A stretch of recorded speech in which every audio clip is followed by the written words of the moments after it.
কুমিল্লা ১১টি আসনে মোট ৩১ জনের মনোনয়ন বাতিল করেছে রিটার্নিং কর্মকর্তা। ৭৬ জনের মনোনয়নপত্র বৈধ ঘোষণা করা হয়।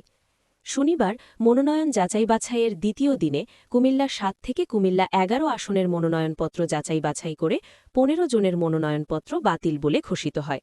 এর আগে গতকাল শুক্রবার কুমিল্লা ১ থেকে কুমিল্লা ৬ আসনে মনোনয়নপত্র যাচাই-বাছাইয়ে ১৬ জনের মনোনয়নপত্র বাতিল হয়।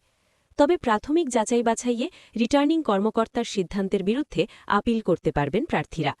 এদিকে সবচেয়ে বেশি মনোনয়নপত্র বাতিল হয়েছে কুমিল্লার ৯ লাকসাম মনোহরগঞ্জ আসনে।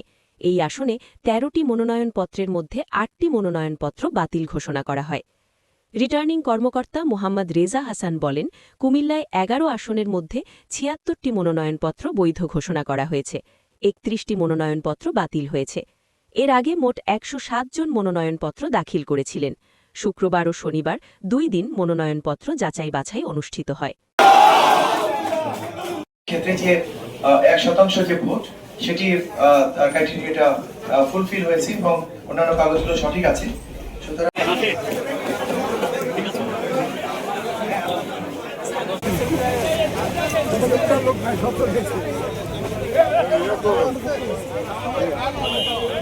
আপনারা দেখছেন মেঘনা টিভি, সত্যি সন্ধানে সবসময়।